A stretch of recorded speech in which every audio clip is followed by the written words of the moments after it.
Hi guys, this is Geetanjali. आज की इस वीडियो से हम स्टार्ट करेंगे लिमिटेड लाइबिलिटी पार्टनरशिप एक्ट 2008। जैसा कि आपको पता होगा, जो LLP यानी लिमिटेड लाइबिलिटी पार्टनरशिप एक्ट है, ये DGS में नया एक्ट ऐड किया गया है। और जैसा कि इसके नाम से आप देख पा रहे हैं, तो ये है एक्ट। जैसा कि आप इसके नाम से देख पा रहे हैं, ये 2008 का एक्ट है, बट साथ ही साथ इसमें 2021 यानी 2021 में अमेंडमेंट भी हुई है। तो हम जब इस एक्ट को डिस्कस करेंगे तो साथ साथ जो भी अमेंड हुआ है, तो amended limited liability partnership act को हम कंटिन्यू करेंगे। स्टार्ट करते हैं। अब इस एक्ट को स्टार्ट करने से पहले आपको ध्यान रखना है कि लिमिटेड लाइबिलिटी पार्टनरशिप एक्ट 2008 में, जो कि 2021 में जिसमें अमेंडमेंट हुई है, इसमें जो टोटल नंबर ऑफ चैप्टर्स हैं, वो टोटल नंबर ऑफ चैप्टर्स हैं 14, ठीक है। और जो टोटल नंबर ऑफ सेक्शंस हैं वो हैं 81। जो 81st सेक्शन है वो ओमिट हो चुका है, तो टोटल नंबर ऑफ जो सेक्शन हैं वो हैं 80। और जो टोटल नंबर ऑफ शेड्यूल्स हैं वो हैं 4 शेड्यूल्स, ठीक है। स्टार्ट करते हैं इस एक्ट से। स्टार्ट करते हैं लिमिटेड लाइबिलिटी पार्टनरशिप एक्ट 2008। ये जो एक्ट है, ये एक्ट तो 2008 का है, पर ये एनफोर्स हुआ था, इफ़ेक्ट में आया था 31 मार्च 2009 से। तो ये एक्ट नंबर है 6 ऑफ 2009। यहाँ पर ध्यान रखना है कि एक्ट के नाम में जो है वो 2008 है, बट जो एक्ट नंबर है वो 2009 का एक्ट नंबर 6 है। और इसकी डेट ऑफ एनफोर्समेंट है 31 मार्च 2009। स्टार्ट करते हैं प्रियम्बल से। क्या कहते हैं? An act to make provision for formation and regulation of limited liability partnerships and for matters connected therewith and incidental thereto. ये एक्ट क्यों बनाया गया? इस एक्ट को बनाने का मेन मोटिव था कि जो भी लिमिटेड लाइबिलिटी पार्टनरशिप्स बनती हैं, उनकी फॉर्मेशन और उनकी रेगुलेशन किस तरीके से होगी, वो इस एक्ट में बताया गया है। Be it enacted by parliament in 59th year of republic of India as follows. अब क्या है इस एक्ट में? स्टार्ट करते हैं फर्स्ट चैप्टर से। चैप्टर नंबर 1 जो कि डील करता है प्रिलिमिनरी से। फर्स्ट सेक्शन है short title, extend and commencement. यहाँ ये कहते हैं this act may be called the limited liability partnership act 2008। यहाँ पर ध्यान रखना है, जो एक्ट है वो 2008 का है, पर जो इन्फोर्स में आया, ये आया 31 मार्च 2009 से। ये पूरे इंडिया पे लगता है। ये इन्फोर्स में आया था 31 मार्च 2009 से, provided that different dates may be appointed for different provision of this act, and any references in any such provision to the commencement of this act shall be construed as a reference to the coming into force of that provision। मतलब हर provision के लिए अलग से अगर कोई different date दी गई है, तो वो प्रोविज़न, वो पर्टिकुलर प्रोविज़न उस डेट से माना जाएगा। नेक्स्ट सेक्शन है सेक्शन नंबर 2 जो कि डील करता है डेफिनेशन से। यहाँ डेफिनेशन में फर्स्ट डेफिनेशन है 2A, एड्रेस से डील करती है। ये कहते हैं in relation to a partner of a limited liability partnership means if an individual his usual residential address, if a body corporation the address of its registered office. जब limited liability partnership होगी, उसमें किसी partner का address क्या होगा, तो ये कह रहे हैं कि अगर इंडिविजुअल है तो उसके लिए जो उसका यूजुअल रेजिडेंशियल एड्रेस है वो, और अगर कोई वो बॉडी कॉरपोरेट है तो जहाँ पर ऑफिस रजिस्टर हुआ है वो एड्रेस। नेक्स्ट डेफिनेशन है बी जो कि डील करती है एडवोकेट से। यहाँ कहते हैं advocate means an advocate as defined in clause A of subsection 1 of section 2। यहाँ ये कहते हैं एडवोकेट का क्या मतलब है, जो कि सेक्शन 2 सबसेक्शन 1 क्लोज ए में, close A of advocate act में बताया गया है। एडवोकेट का वो मतलब है जो एडवोकेट की डेफिनेशन एडवोकेट एक्ट के सेक्शन 2 सबसेक्शन 1 क्लोज ए में दी गई है। नेक्स्ट डेफिनेशन है सी, एपिलेट ट्रिब्यूनल। यहाँ कहते हैं appellate tribunal means the national company law appellate tribunal constituted under section 410 of the Companies Act 2013। यहाँ कह रहे हैं एपेलेट ट्रिब्यूनल का मतलब वो होगा जो कि national company law appellate tribunal constitute की गई है कंपनीज एक्ट 2013 के सेक्शन नंबर 410 में। यहाँ पर ध्यान रहे कि ये जो कंपनीज एक्ट 2013 है ये जो 2021 की अमेंडमेंट है उससे ऐड किया गया है, क्योंकि अगर आप इसका फुटनोट देखोगे तो फुटनोट में लिखा है 3rd नंबर पॉइंट पे, यहाँ पे क्या लिखा गया था पहले, कंपनीज एक्ट 1956 और 1st ऑफ अप्रैल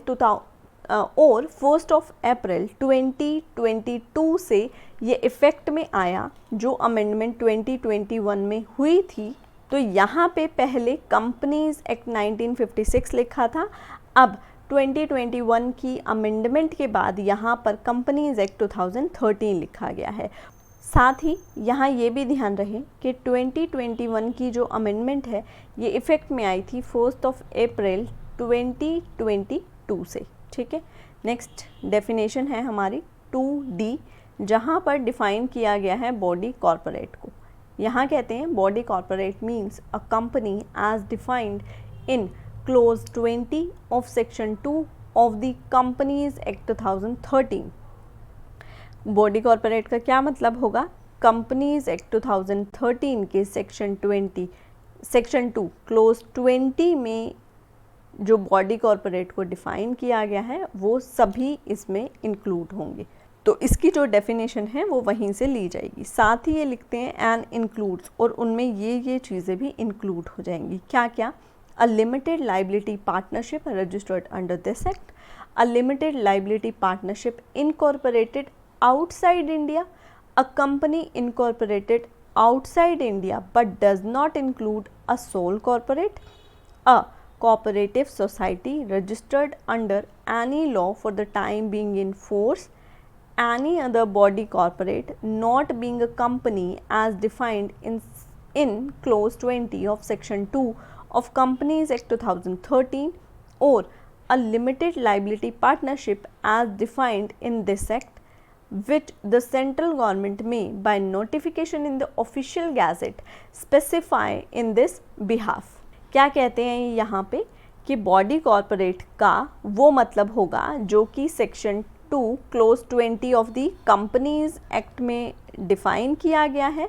साथ ही उसमें 3 चीज़ें ऐड हो जाएंगी। क्या क्या, लिमिटेड लाइबिलिटी पार्टनरशिप जो कि इस एक्ट में रजिस्टर्ड हुआ हो, नंबर 1। नंबर 2, कोई लिमिटेड लाइबिलिटी पार्टनरशिप जो कि आउटसाइड इंडिया कॉर्पोरेट हुई है। नंबर 3, कोई कंपनी जो कि इनकॉर्पोरेट हुई है आउटसाइड इंडिया। 3 चीज़ें ऐड होंगी और 3 चीज़ें ऐड नहीं होंगी। क्या क्या नहीं ऐड होगा, सबसे पहला एक कोऑपरेटिव सोल जो होगी ये इसमें ऐड नहीं होगी। दूसरा, एक कोऑपरेटिव सोसाइटी जो कि किसी भी लॉ में रजिस्टर्ड हो वो इसके अंदर इंक्लूड नहीं होगी, कोऑपरेटिव सोसाइटी। और तीसरा क्या इंक्लूड नहीं होगा, कोई और बॉडी कॉर्पोरेट या फिर लिमिटेड लाइबिलिटी पार्टनरशिप जो इस एक्ट में बताई गई है, या फिर कोई और अदर बॉडी कॉर्पोरेट जो कि सेक्शन 2 क्लोज 20 में नहीं आता और लिमिटेड लाइबिलिटी पार्टनरशिप में नहीं आता है, वो सब एक्सक्लूड हो जाएंगे। देखिए यहाँ पे इस डी को समझना बहुत ज़रूरी है, मुझे लगता है यहाँ से क्वेश्चन बन सकता है। 2D में इन्होंने सबसे पहले क्या कहा कि बॉडी कॉर्पोरेट क्या है, जो कि कंपनीज एक्ट के सेक्शन 2 क्लोज 20 में बताया गया है, और इसमें 3 चीज़ें ऐड होंगी। क्या क्या, लिमिटेड लाइबिलिटी पार्टनरशिप, कोई limited liability partnership outside India incorporate हुई है, या फिर कोई कंपनी जो कि आउटसाइड इंडिया इनकॉर्पोरेट हुई है, ये ऐड होंगे। क्या चीज़ ऐड नहीं होगा, सबसे पहला कोऑपरेटिव सोल ऐड नहीं होगी, दूसरा कोऑपरेटिव सोसाइटी ऐड नहीं होगी, तीसरा अदर बॉडी कॉर्पोरेट ऐड नहीं होंगे। ठीक है, ये एक्सक्लूड होंगे। आई होप 2D क्लियर हो गया होगा। नेक्स्ट चलते हैं 2E पे। उसके बाद नेक्स्ट डेफिनेशन है 2E जो कि डील करती है बिजनेस से। यहाँ ये कहते हैं business includes every trade, profession, service and occupation except any activity which the central government may by notification excludes। क्या कहते हैं, बिजनेस में सभी ट्रेड, प्रोफेशन और सर्विसेज और सभी ऑक्यूपेशंस आएंगे, पर जिन्हें सेंट्रल गवर्नमेंट ने नोटिफिकेशन से एक्सक्लूड करा है वो बिजनेस में नहीं आएंगे। ध्यान रहे, सेंट्रल गवर्नमेंट ने बाय नोटिफिकेशन एक्सक्लूड किया हो। नेक्स्ट डेफिनेशन पे आते हैं 2F, जो कि डील करता है चार्टर्ड अकाउंटेंट से। यहाँ कहते हैं चार्टर्ड अकाउंटेंट का मतलब है जो भी चार्टर्ड अकाउंटेंट एक्ट 1949 के सेक्शन 2 सबसेक्शन 1 क्लोज बी में डिफाइन किया गया है, और वो सभी जिन्होंने सेक्शन 6 सबसेक्शन 1 इस एक्ट के लिमिटेड लाइबिलिटी पार्टनरशिप एक्ट के सेक्शन 6 सबसेक्शन 1 में जिन्होंने सर्टिफिकेट ऑब्टेन किया है, सर्टिफिकेट ऑफ प्रैक्टिस, तो वो भी चार्टर्ड अकाउंटेंट की डेफिनेशन में आएंगे। नेक्स्ट डेफिनेशन है हमारी 2G, जो कि डील करती है कंपनी सेक्रेटरी से। यहाँ कहते हैं कंपनी सेक्रेटरी का वो मतलब होगा जो कि कंपनी सेक्रेटरीज एक्ट 1980 के सेक्शन 2 सबसेक्शन 1 क्लोज सी में डिफाइन किया गया है, साथ ही लिमिटेड लाइबिलिटी पार्टनरशिप एक्ट के सेक्शन 6 सबसेक्शन 1 में जिन्होंने सर्टिफिकेट ऑफ प्रैक्टिस ऑब्टेन कर लिया है वो सभी कंपनी सेक्रेटरी होंगे। नेक्स्ट आते हैं नेक्स्ट डेफिनेशन पे 2H, जो कि डील करता है कोस्ट अकाउंटेंट से। ये कहते हैं कोस्ट अकाउंटेंट का मतलब है वो कोस्ट अकाउंटेंट जो कि cost and work accountants act 1959 के सेक्शन 2 सबसेक्शन 1 क्लोज बी में डिफाइन किया गया है, साथ ही जिन्होंने लिमिटेड लाइबिलिटी पार्टनरशिप एक्ट के सेक्शन 6 सबसेक्शन 1 में सर्टिफिकेट ऑफ प्रैक्टिस ऑब्टेन कर लिया है, वो सभी कोस्ट अकाउंटेंट होंगे। नेक्स्ट है 2I, जो कि डील करता है कोर्ट से। कोर्ट का मतलब है कोर्ट, यहाँ ये कहते हैं कोर्ट के लिए court with respect to any offence under this act means the court having jurisdiction as per the provision of section 77। क्या कहते हैं, इस एक्ट के लिए कोर्ट का क्या मतलब होगा, वो कोर्ट जिसके पास जुरिस्डिक्शन है section 77 of limited liability partnership act में, वो कोर्ट मानी जाएगी। नेक्स्ट डेफिनेशन है 2J, जो कि डील करती है डेजिग्नेटेड पार्टनर से। ये कहते हैं डेजिग्नेटेड पार्टनर का मतलब है means any partner designated at such pursuant to section 7, जो कि सेक्शन 7 में बताए गए हैं। ठीक है, नेक्स्ट डेफिनेशन है 2K, जो कि डील करते क्या है एंटिटी से। ये कहते हैं entity means any body corporate and includes for the purposes of section 18, 46, 47, 48, 49, 50, 52 and 53 a firm set up under Indian Partnership Act 1932। ये कहते हैं एंटिटी का मतलब है एनी बॉडी कॉर्पोरेट जो कि इंक्लूड होती हैं सेक्शन 18, 46, 47, 48, 49, 50, 52 और 53 में, और कोई फर्म सेटअप हुई है इंडियन पार्टनरशिप एक्ट में, तो ये एंटिटी है। नेक्स्ट डेफिनेशन है 2L, जो कि डील करती है फाइनेंशियल ईयर से। ये इंपॉर्टेंट है क्योंकि यहाँ पे फाइनेंशियल ईयर की डेट दी है। कहते हैं in relation to a limited liability partnership means the period from the first day of April of a year to 31st day of March of the following year. मतलब जो financial year होता है वो कब से स्टार्ट होता है, 1 अप्रैल से लेकर 31 मार्च तक। ठीक है, नेक्स्ट है प्रोवाइजो दिया है, provided that in the case of limited liability partnership incorporated after the 30th day of September of a year the financial year में and to 31st day of March of the year next following that year. ये कह रहे हैं कि for example अगर कोई limited liability partnership 30th सितंबर के बाद हम मान के चलते हैं अक्टूबर, 1 अक्टूबर 2021 को अगर इनकॉर्पोरेट हुई है तो फाइनेंशियल ईयर इनका कब एंड होगा, 31 मार्च 2022 को।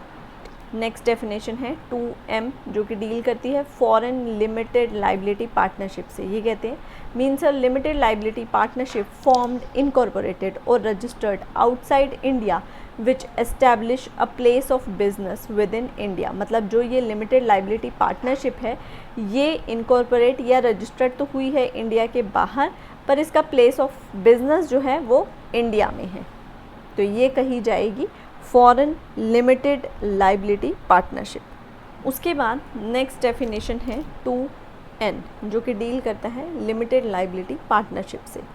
ये कहते हैं partnership formed and registered under this act. जो इस एक्ट में पार्टनरशिप फॉर्म होगी और रजिस्टर होगी उसे हम कहेंगे लिमिटेड लाइबिलिटी पार्टनरशिप। नेक्स्ट है 2O जो कि डील करता है लिमिटेड लाइबिलिटी पार्टनरशिप अग्रीमेंट से। ये कहते हैं means any written agreement between the partners of the limited liability partnership or between the limited liability partnership and its partner which determines the mutual right and duties of the partner and their right and duties in relation to that limited liability partnership। कोई भी return agreement जो कि partners के बीच में हुआ हो, कौन से पार्टनर्स, लिमिटेड लाइबिलिटी पार्टनरशिप के पार्टनर्स के बीच में हुआ हो, जहाँ पर उनके म्यूचुअल राइट्स और ड्यूटीज़ डिटरमिन की गई हैं जिस अग्रीमेंट में, तो इसे हम कहेंगे limited liability agreement. Next definition है 2P जो कि डील करता है नेम से। 2P नेम, ये कहते हैं name in relation to a partner of limited liability partnership means if an individual his forename, middle name and surname, if body corporate its registered name. Name का क्या मतलब है, अगर इंडिविजुअल है तो जो भी उसका नाम, मिडल नाम या सरनेम है वो, और अगर बॉडी कॉर्पोरेट है तो उसका रजिस्टर्ड नेम। नेक्स्ट है 2Q जो कि डील करता है पार्टनर से। ये कहते हैं पार्टनर इन रिलेशन, ये कहते हैं partner in relation to a limited liability partnership means any person who becomes a partner in the limited liability partnership in accordance with the limited liability partnership agreement. ये कहते हैं partner कौन होगा, जो limited liability partnership में कोई भी person जो पार्टनर बना है लिमिटेड लाइबिलिटी पार्टनरशिप का इस लिमिटेड लाइबिलिटी पार्टनरशिप एग्रीमेंट के अकॉर्डिंग, तो इसे हम कहेंगे पार्टनर। नेक्स्ट डेफिनेशन है 2R जो कि डील करती है प्रेस्क्राइब्ड से। ये कहते हैं prescribed means prescribed by rule made under this act. Next 2RA, RA जो है ये भी 2021 के अमेंडमेंट से आई है। ये कहते हैं रीजनल डायरेक्टर, और ये इम्पॉर्टेंट भी हो गई क्योंकि ये अमेंडमेंट से आई है इसलिए। रीजनल डायरेक्टर क्या होगा, regional director means a person appointed as such by the central government for the purpose of this act और the companies act 2013 as the case में भी, जिसे भी सेंट्रल गवर्नमेंट ने अपॉइंट किया हो या फिर जो पर्सन कंपनीज एक्ट में अपॉइंट किया गया हो। नेक्स्ट 2S, ये जो S है यहाँ ये सब्सटीट्यूट हुआ है तो 2021 के अमेंडमेंट से। यहाँ पे ये कहते हैं रजिस्ट्रार का क्या मतलब होगा, registrar means a person appointed by the central government as registrar, an additional registrar, a joint registrar, a deputy registrar और an assistant registrar for the purpose of this act और द कंपनीज एक्ट।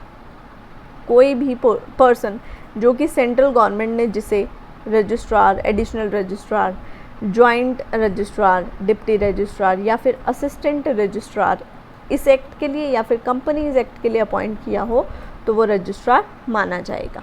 नेक्स्ट है 2T जो कि deal करता है schedule से। Schedule means schedule of this act, जो कि हमने स्टार्टिंग में देखा था कि इस एक्ट में टोटल 4 शेड्यूल्स हैं।